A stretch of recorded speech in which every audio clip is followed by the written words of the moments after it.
markale iyo isku soo noqod wanaagsan halkani waa Zack Films fadlan haddii aad ku cusub tahay subscribe saar sidoo kalena muuqaalka like saar aad iyo aad ayaad u mahadsantahay haddii aan usoo gudbino muuqaalkeena filimkeena maanta waxaa lagu magacaabaa Electric Dreams Real Life wuxuuna soo baxay sanadii 2017 bilowga filimkeena mustaqbalka askariyad lagu magacaabo Sarah ayaa waqti casho la qaadanaysa mid ka mid ah shaqaalaheeda oo lagu magacaabo Mario waxay u muuqataa mid careysan oo aan wax mudnaan ah siinaynin hadallada Mario halka Mario uu kula talinayo inay siina qaadato isagoo intaa kadib gurigeeda u kaxeynayo Mario ayaa u sheegaya in xaaladda nafsiyanka ah qaar ka mid ah saaxiibadiisa uu ku waayay sanad ka hor kadib markii Sarah ay gaartay gurigeeda waxay bilowday inay cabto balse xaaskeeda oo lagu magacaabo Katie ayaa u diiday kana qaaday dhalada subxaanallah sidoo kale Sarah ayaa la xanuunsan in mar kastoo indhaha isku qabato ay dhex joogto xasuuq ka dhacaya meelaan ogeyn Katie ayaa si la mid ah Mario u sheegaysa inay u baahan tahay nasiino waxayna siinaysaa shay yar oo ay gacanta ku haysay waxayna noo sheegaysaa inuu yahay fasax gaaban wuxuuna u shaqeeyaa si xaqiiqo ah kaasoo dhammaan riyooyinka ka dhigaya kuwa run ah kuna salaysan dhammaan baahiyahaaga Sarah ayaana ogolaanaysa inay tijaabiso mashiinka kadib markii riyadu ay bilaabatay Sarah ayaa ka soo kacaysay iyadoo ah George waxaana dhinaceeda joogay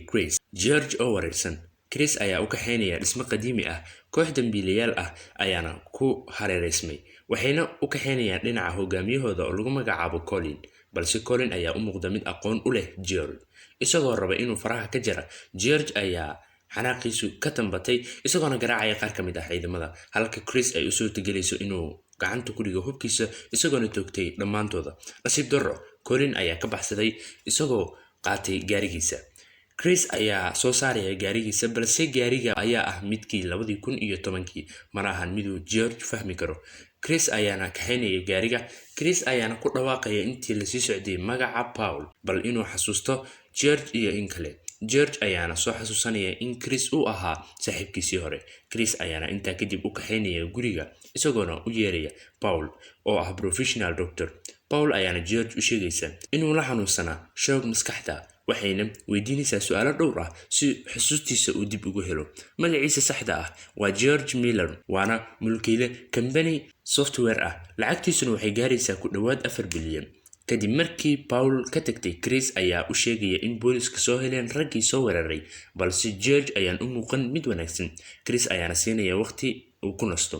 kadib markii George uu seexday wuxuu mar kale ka soo kacaya subaxdii isagoo ah Sarah dhinaceeda ayaa jiiftay Kate kadib markii iyada iyo Mario ay isku raaceen maqaaxidii ay jecleed Sarah ayaana u muuqata mid aanan ka helin cuntada sidii in aysan weligeed cunin oo kale Mario iyo Sarah oo wada hadlaya waxa hadalkooda ka jaray markii xarunta laga soo wacay loona sheegay in warbixin laga helay dambiilayaashii iyo welibana goobta ay ku kulmi doonaan habeenka saqdii dhexe markii Mario iyo Sarah ay goobta soo gaareen Sarah ayaa xaqiiqsatay in goobta ay joogaan ay tahay goobtii ay kaga soo kacday iyada oo George ah sidoo kale waxaa goobta ku sugnaa Colin iyo kooxdiisa iyagoo qorsheynaya howlgal qarsoodi ah Mario ayaana u baxay si uu ugu doono gurmad halka Sarah ay sii ilaalin doonto iyaga nasiib darro mid ka mid ah ilaalada ayaa arkay Sarah isagoona soo weeraray Sarah ayayna u suurto gashay inay ka baxsato halka ilaaladii kale ay maqleen waxayna soo ceersadeen Sarah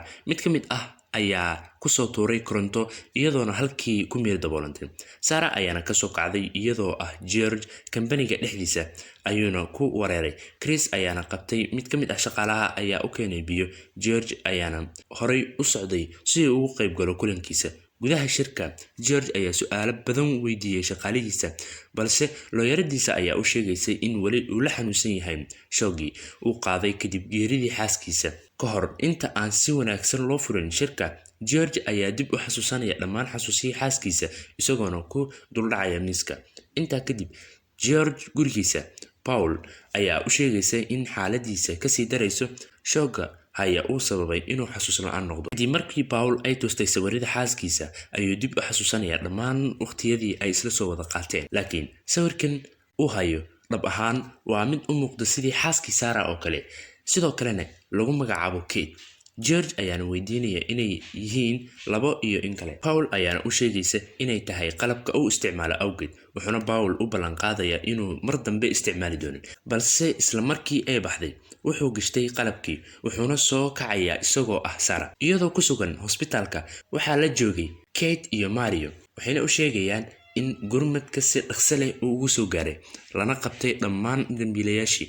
halka Colin uu ku jiro koomo. Intaa kadib Sarah iyo Kate oo u dabaaldegaya guushooda. Kate ayaa wax ka weydiinaysa riyooyinkeeda, Sarah ayaana u sheegaysa in dhammaan wixii dhacay iyo in waxaasi ay ahaayeen dhab balse aan lagu tilmaami karin wax riyo ah. Kate ayaana u sheegaysa inay iska dayso riyooyinka balse Sarah ayaa dib ugu noqonaysa riyadeeda kadib markii ay ka soo kacday iyadoo George wuxuuna booqanayaa maqaaxida waxaana uu imanaya Craig isagoo u sheegaya in Colin uu wadanka iskaga cararay balse George ayaa arkaya in maqaaxidu u muuqato sidii goobtii ay Sarah iyo Mario ku wada qadaynayeen wuxuuna ku noqonayaa gurigiisa halka Paul ay ku sugaysay waxayna ka qarinaysaa qalabkii balse George ayaa ku amraya in ay u soo celiso taasina aysan ahayn run. Paul ayaana u sheegaysa in haddii uu isticmaalo ay maskaxdiisa dhiman doonto riyadana uusan ka soo kici doonin. Kadib markii Paul ay gacanta ka qabatay, George wuxuu xasuusanayaa in isaga iyo Paul ay wax